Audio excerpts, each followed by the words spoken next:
The phone vibrated in my hand, and in that instant, my entire world shattered. 68 years of life, reduced to rubble by a single message. Plans have changed, Margaret.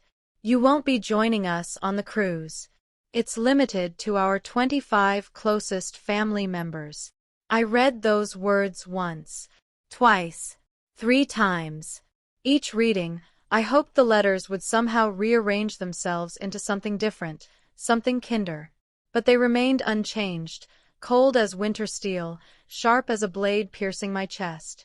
Emily, my daughter-in-law. The woman who had entered our family 15 years ago with her practiced smile and carefully chosen words. The same woman who had just informed me, without explicitly stating it, that I didn't belong among the closest. My hands trembled as I gripped the phone. The air seemed to evacuate from my lungs, as if the walls of my living room were slowly closing in around me. On the dining table sat 2 suitcases I'd packed with such joy and anticipation. Inside one lay the powder blue dress I'd purchased specifically for the formal dinner. New shoes, sunscreen, travel-size toiletries, everything prepared for the Caribbean cruise I had personally financed. $20,000. That Caribbean voyage Emily had dreamed of since childhood. The trip my son David had begged me to fund because families need these moments, Mom. The vacation I'd organized, believing that finally, after giving so much, I would be included. That I would, for once, be part of their inner circle. But there was the truth, blazing and merciless on my phone screen. I wasn't close family. I was the wallet, the money source, the elderly woman who signed checks and then got pushed aside.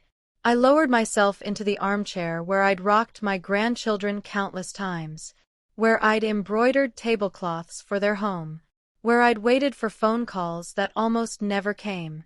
And something inside me, something that had endured years of subtle dismissals and sugar-coated cruelty, finally fractured. I didn't cry. Not immediately.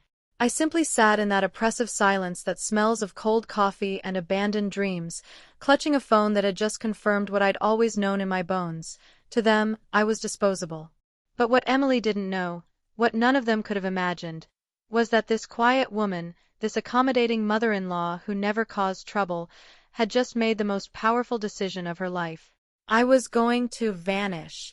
And when they returned from their family trip, when they opened their wallets and checked their bank accounts, when they searched for the money they'd grown accustomed to like oxygen itself, no one, absolutely no one, would be able to utter a single word of complaint. Because this time, I was the one changing the plans. To understand why that message devastated me so completely, you need to know how I arrived at that armchair, holding a phone that confirmed my darkest fears. Everything began a decade ago when I lost Robert. My husband collapsed from a massive heart attack while pruning his beloved roses.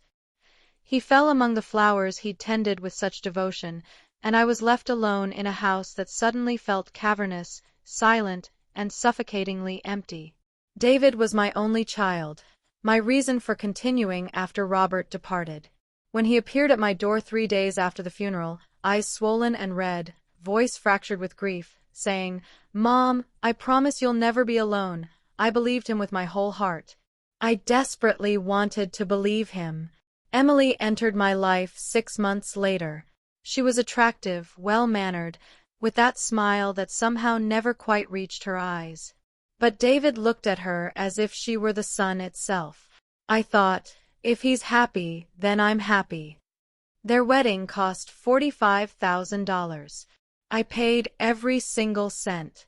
The venue, the catering, the musicians, even the designer wedding gown Emily selected from an upscale boutique downtown.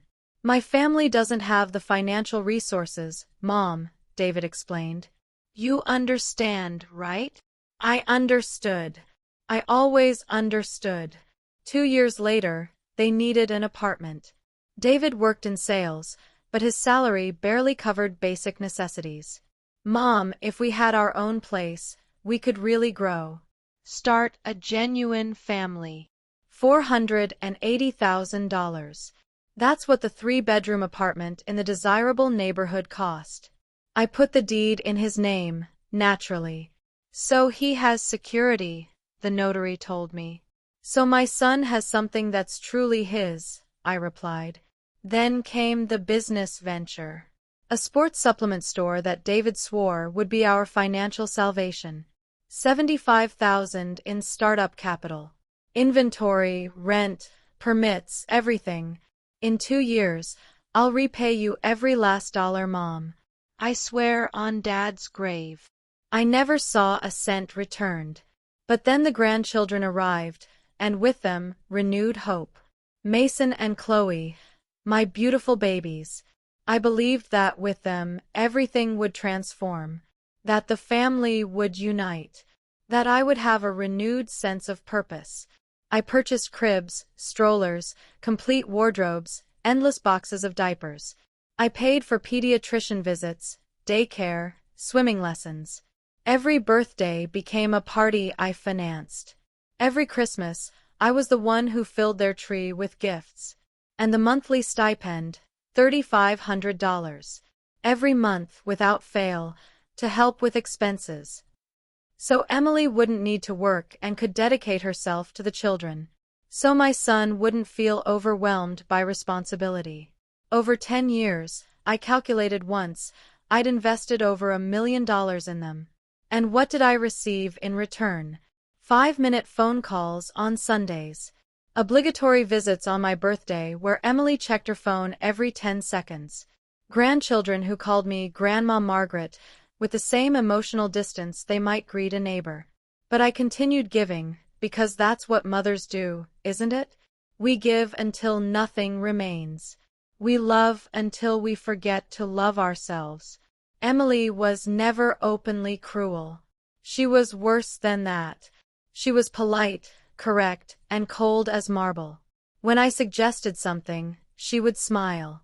What an interesting idea, Margaret. But I think we'll approach it differently. When I arrived unannounced, her expression said everything. Her mouth kept silent. What are you doing here? David became a stranger wearing my son's face. He justified everything. Emily just has her own way of doing things. You know how modern women are, Mom. They're independent. She's just exhausted with the children. Her family is different, more reserved. There was always an excuse. I was always the one required to understand, adapt, remain silent. And I stayed silent for years, swallowing every slight like bitter medicine I convinced myself was necessary. Until that message. Until they informed me, without anesthesia, that after paying $20,000 for a cruise, I didn't deserve to be there. That I wasn't among the closest. And there, sitting in that armchair with my bags packed and my heart shattered into pieces, something awakened in me. Something that had been dormant beneath years of submission and unreturned love. A cold, calculating, definitive anger.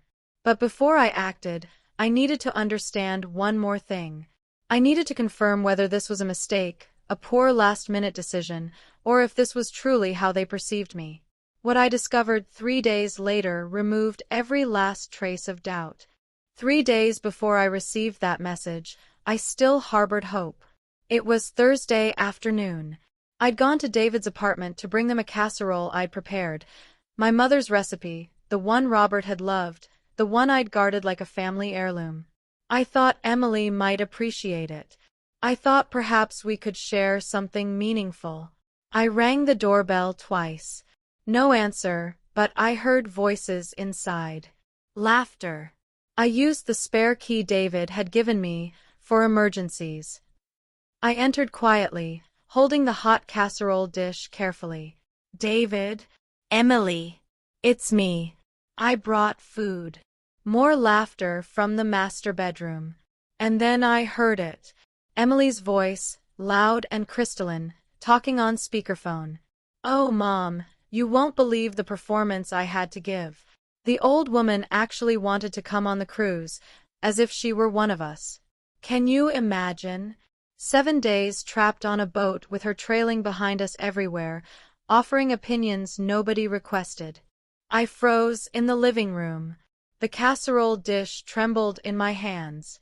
Her mother's voice responded through the speaker. And what did you tell her? We're going to inform her there's no space available. That the cruise is exclusively for the 25 closest family members. Technically, it's accurate, right? My family, the portion of David's family that matters, the children. She doesn't fit into that category. Laughter. They both laughed as if they were discussing canceling a magazine subscription, not excluding the woman who had financed every dollar of that trip. But what about the money? Emily's mother asked. She paid for everything, didn't she? Oh, Mom, please. That money is already spent. Besides, it's the absolute minimum she can do after everything David tolerates. Do you think it's easy having a mother-in-law like that? Always interfering, always wanting to insert herself into everything. I'm almost free of her. After the cruise, I'm going to convince David to establish serious boundaries. That she only visits when formally invited. That she understands her place. Every word was a dagger, but the next sentence killed me. Besides, we've already extracted everything we possibly could from her. The apartment is in David's name. The business is operational. If she disappeared tomorrow, she's served her purpose. It sounds harsh, but it's the truth. You're absolutely right, honey. She's fulfilled her role. Now let her enjoy her old age alone, right? More laughter. I don't know how long I stood there in that living room I'd helped furnish, holding a casserole that suddenly weighed 1,000 pounds. My legs refused to respond. My heart pounded so violently I thought it might rupture through my chest. I placed the casserole on the dining table carefully, as if it were made of glass. It made no sound. I walked out of the apartment backward, like a sleepwalker, and gently closed the door. I arrived home without remembering how I'd driven. I sat on the edge of my bed, the same one I'd shared with Robert for 30 years. And there, finally, I cried. It wasn't a gentle cry. It was violent, desperate sobbing, the kind that originates from the depths of your soul. I cried for the 10 lost years. For every dollar given with love and received with contempt. For every phone call I'd waited for that never came. For every false embrace, every artificial smile, every "we love you, Mom" that was never genuine. I cried until no tears remained. And then, in that silence broken only by my ragged breathing, I picked up Robert's photograph that I always kept on my nightstand. I looked into his eyes, those warm brown eyes that had always made me feel protected, loved, valued. "Forgive me, my love," I whispered to the photograph. "Forgive me for allowing our son to become this. For not establishing boundaries. For confusing love with submission." I didn't sleep that night. I lay awake staring at the ceiling, feeling something inside me harden like clay transforming into brick in a kiln. The next day, David called.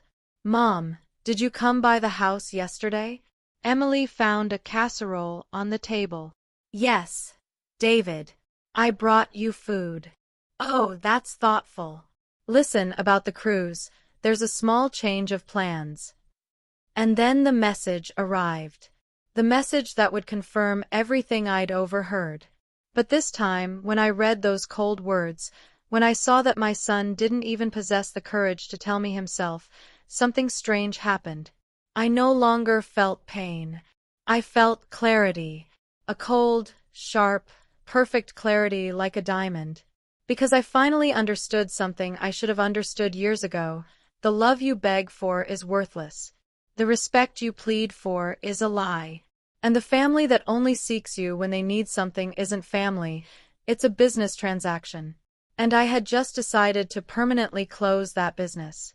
After reading that message, I did something that surprised even myself. I didn't scream. I didn't cry. I didn't call David to confront him. I didn't call Emily to tell her everything I thought. I simply replied, "I understand. Enjoy your trip." 5 words. Nothing more. Emily answered within seconds, "Thanks for understanding, Margaret." I knew you'd take it well. Space is just limited, and we preferred something more intimate. Intimate? 25 people was intimate? I didn't reply. I simply placed the phone on the table and stared at those open suitcases filled with clothes I would never wear on that ship. The powder blue dress seemed to mock me. David didn't call. Not that day, not the next. Not even a message asking if I was hurt, if I needed anything. Nothing. And that indifference, that glacial silence, wounded me more than all of Emily's cruel words combined. Because it confirmed what I already knew. I had raised a son who viewed me as an inconvenience, something to be managed with a text message and forgotten. For 3 days, I locked myself in my house. I didn't answer the phone. I didn't open the curtains. I barely ate. I simply sat in dim light, surrounded by photographs of a family that no longer existed, or perhaps never had.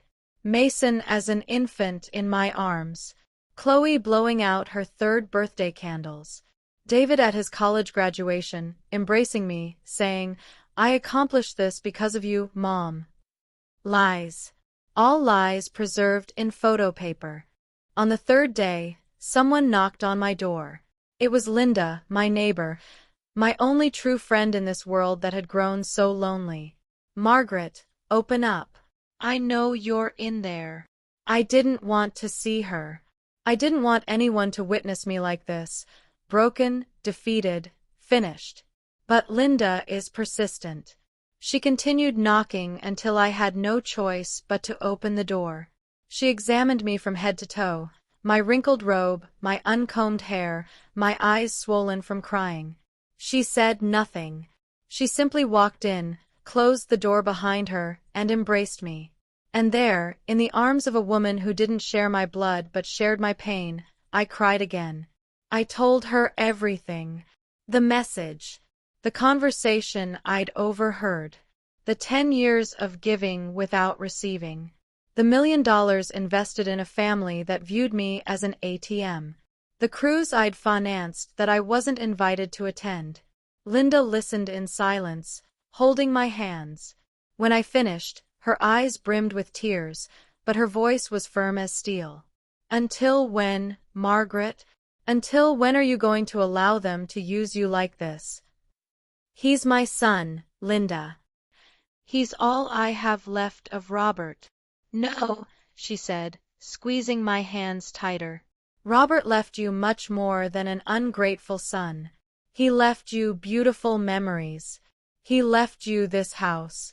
He left you financial security. And above all, he left you. That strong woman I met 20 years ago. The one who built a business alongside her husband. The one who faced life fearlessly. Where is that Margaret?" I remained silent because she was right. Somewhere along the journey, between changing diapers and signing checks, between begging for love and pleading for attention, I had disappeared. What do? I whispered. How do I live knowing my own son sees me like this? Linda looked me directly in the eye. You respect yourself. That's what you do. You demonstrate to them that you're not a resource. You're a person. And if they don't understand that, let them learn to live without you. That night, after Linda left, I sat at my dining table with an old notebook and a pen. I began writing numbers, dates, amounts. Apartment, $480,000 business, $75,000 wedding, $45,000 monthly stipends for 10 years, $420,000 grandchildren's expenses, gifts, emergencies, approximately $55,000. Total, over $1 million in a decade. I closed the notebook. I turned off the light. And in the darkness of my house, I made a decision. I wasn't going to confront them. I wasn't going to beg for their love or respect. I wasn't going to explain how deeply they'd wounded me. I was going to do something far more powerful. I was going to disappear. And when they wanted to find me, when they needed something, when they opened their bank accounts and discovered the money was no longer flowing, then, and only then, would they understand what they had lost. Monday at 9 in the morning, I walked into the bank with my back straighter than it had been in years. I wore my finest suit, the pearl gray one Robert had given me for our 20th anniversary. I'd applied makeup carefully, styled my hair, wore my pearl earrings. I needed to look like what I was, a woman with the power to make decisions, not a victim. "Good morning, Mrs. Margaret," greeted Ricardo, the bank executive who had managed my accounts for years. "How may I assist you today?" "I need to cancel some additional credit cards," I said with a calmness that surprised even me. Ricardo checked his computer. "The cards in your son David's name? They have an $18,000 limit." "Those are the ones. Cancel them immediately." There was an awkward silence. Ricardo looked at me with genuine concern. "Mrs. Margaret, are you certain?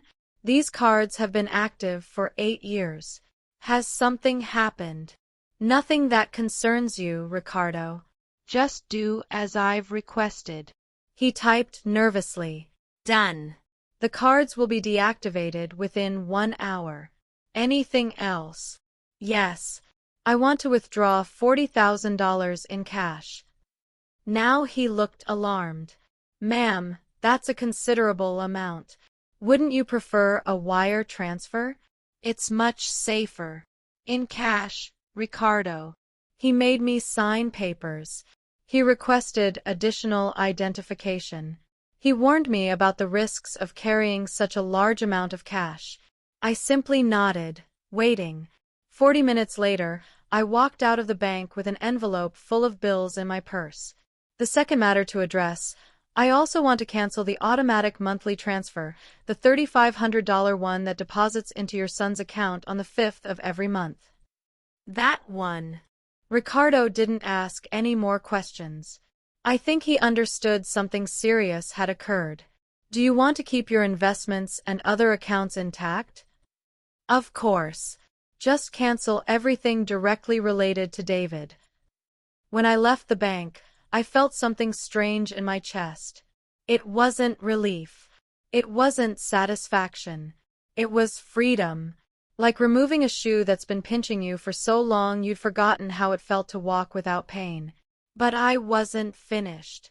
I went directly to Mr. Thompson's office, the trusted attorney who had handled Robert's will. A 70-year-old man, serious, a man of few words. "I need to update my will," I told him directly. He looked at me over his glasses.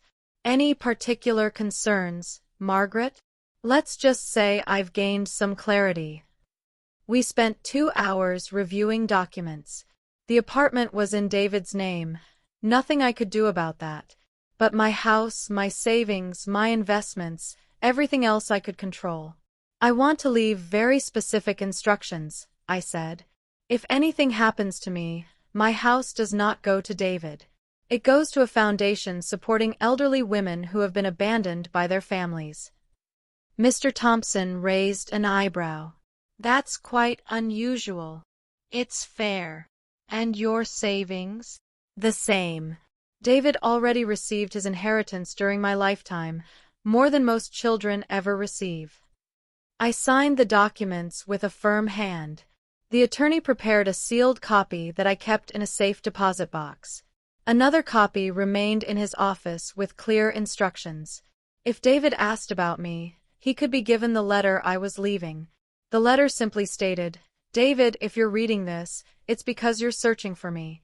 I hope it's because you're worried about me, not because you need something. I've gone to find the peace I couldn't find in my own family. Don't look for me.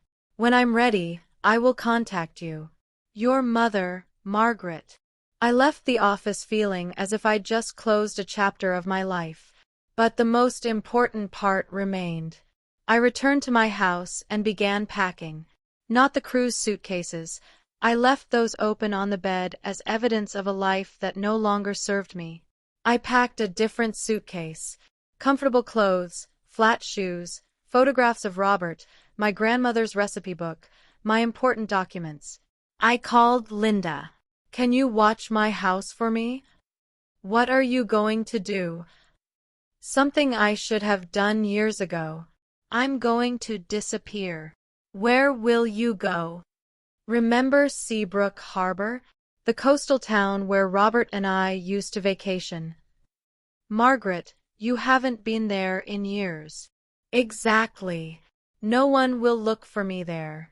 No one knows I still have connections in that place. Linda was quiet for a moment. Then she said, "When are you leaving?" "Tomorrow morning. Before they realize the cards don't work. Before David boards that ship and completely forgets about me. And if they look for you, let them look. You don't know anything. Just tell them I went on a trip and I'll return when I feel like it." That night, I packed the last few things. I disconnected the landline. I placed my cell phone in a plastic bag, ready to turn it off. I left the house spotless, as if I were coming back tomorrow. But I wasn't coming back any time soon. In the early hours of Tuesday, before dawn, I loaded my 2 suitcases into the car. I looked at my house one last time. That house where I'd been a wife, a mother, a grandmother. Where I'd been happy, and then where I'd been forgotten. I locked the door, started the engine, and disappeared into the darkness. David, Emily, and the children boarded their cruise that Thursday. They took smiling photographs on the deck. They toasted with champagne I'd paid for. They enjoyed dinners I'd financed.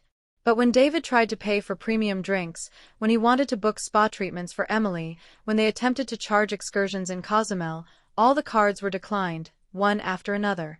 Insufficient funds. And me. Meanwhile, I was 300 miles away, feeling the sea breeze on my face and remembering, for the first time in years, who I was before I became my own family's bank. I wasn't there to witness it, but I imagined it perfectly. David on the ship's deck in his white linen shirt and those expensive sunglasses I'd given him for his birthday. Emily at his side in a sundress that probably cost more than I spent on clothes in a year. The children running around. Emily's family taking pictures, celebrating a trip I'd paid for but wasn't invited to attend. I imagined it all. And strangely, it no longer hurt. I simply felt a cold calm, like watching storm clouds in the distance and knowing you won't get wet because you're already under shelter. According to what Linda told me later, everything began unraveling the first day on the ship. David wanted to order a bottle of wine at dinner. An $80 wine. Nothing extravagant for someone accustomed to his mother paying for everything. He handed the card to the waiter. "Declined, sir." "Impossible. Try again." The waiter attempted 3 times. Same screen. Same word. Declined.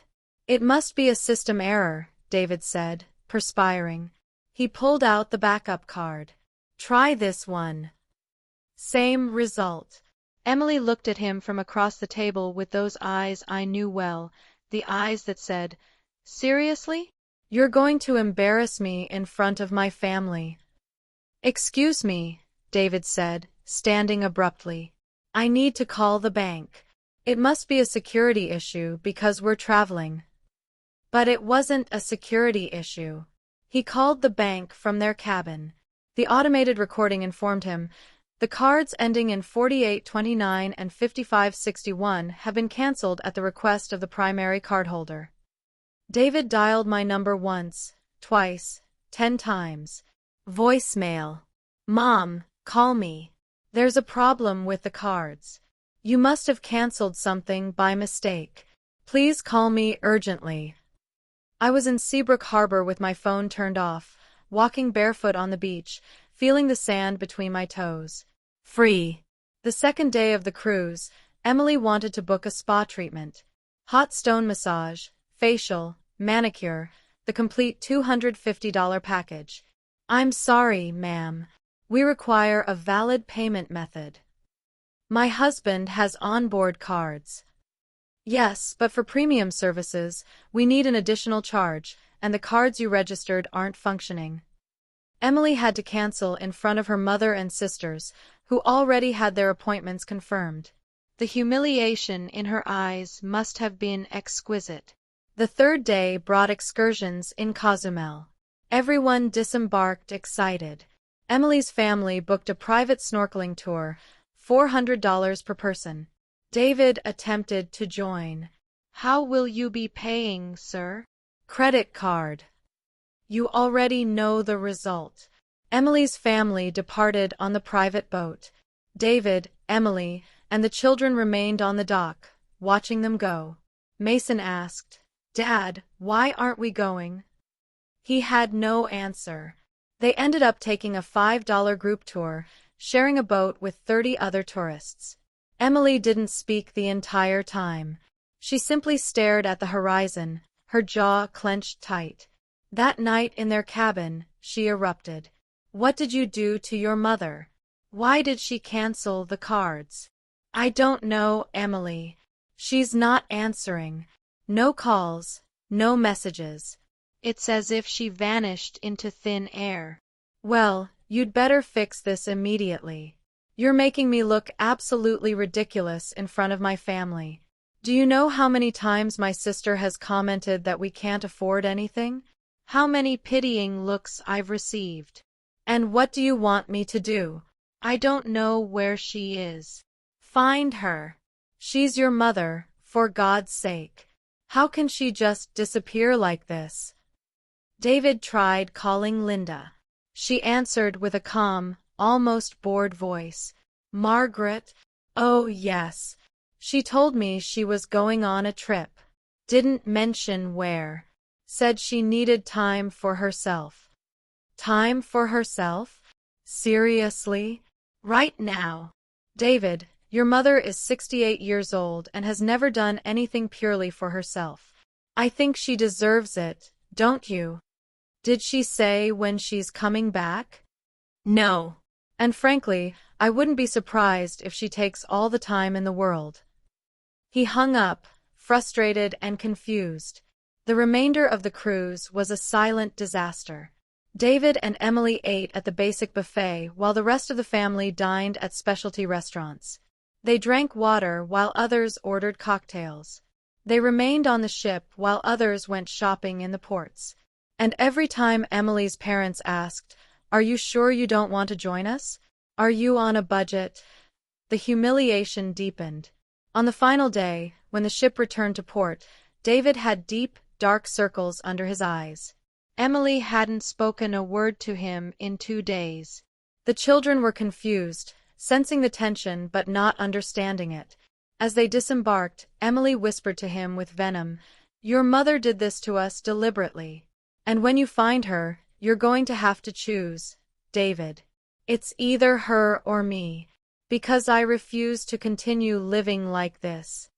David nodded, defeated. In his mind, I was the villain, the selfish mother who had abandoned them at the worst possible moment. They still didn't understand anything, because while they were disembarking that ship, humiliated and confused, I was in Seabrook Harbor, drinking coffee on the porch of a small house facing the sea, watching the sunrise, and feeling something I hadn't felt in years. Peace. And I was only just getting started. Because what they would find when they returned home, what they would discover in the following days, that was what would truly change everything. Seabrook Harbor hadn't changed in 10 years.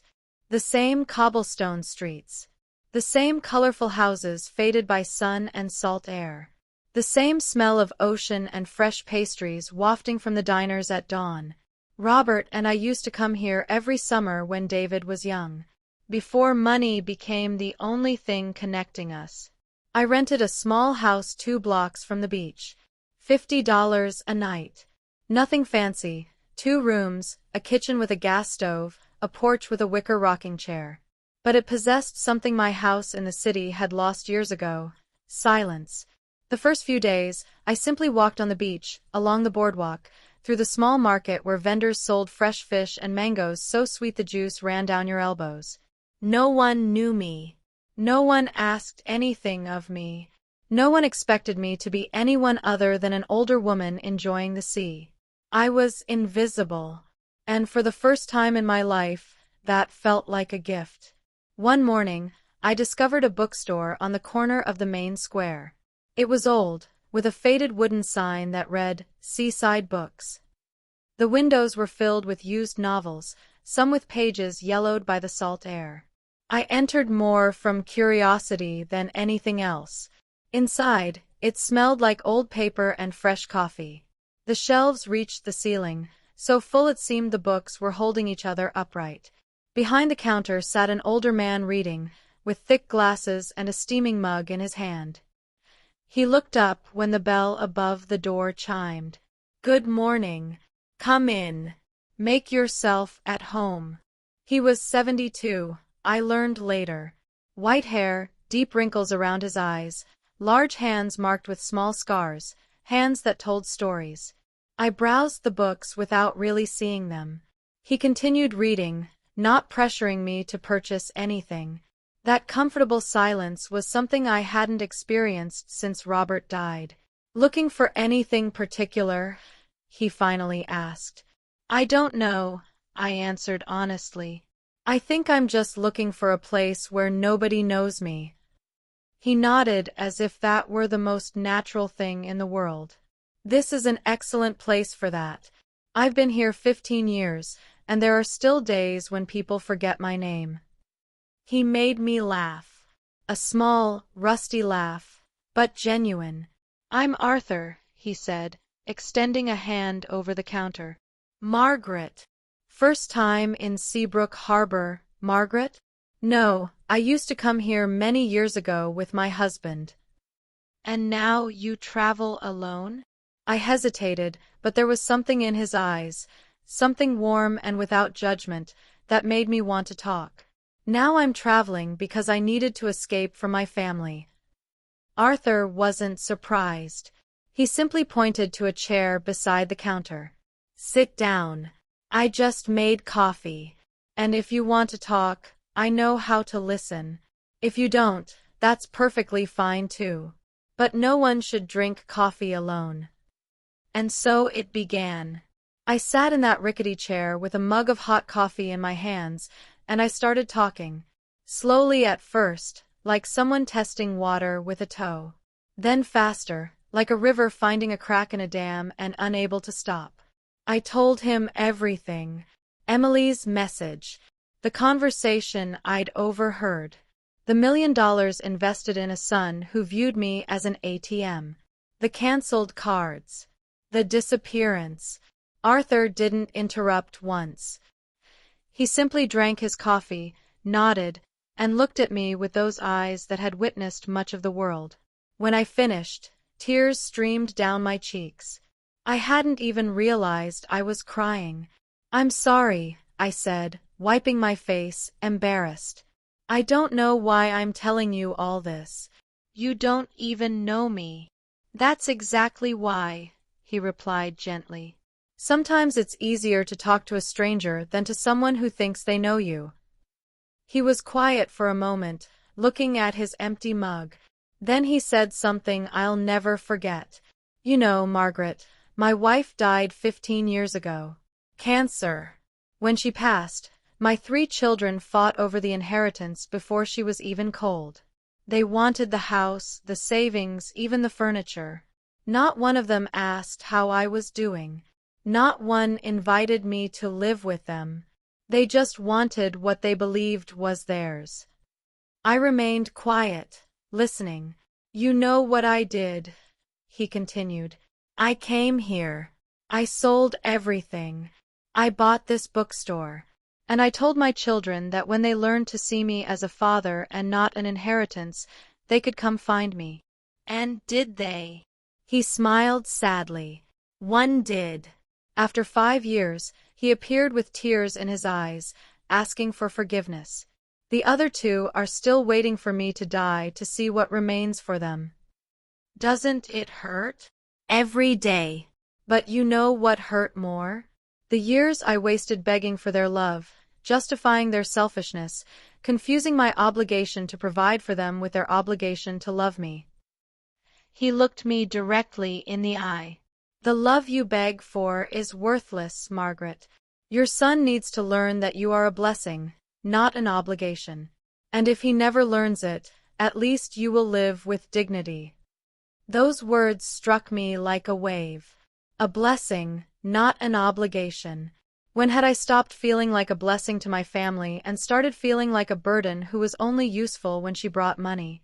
I left that bookstore with swollen eyes but with something new in my chest. It wasn't happiness.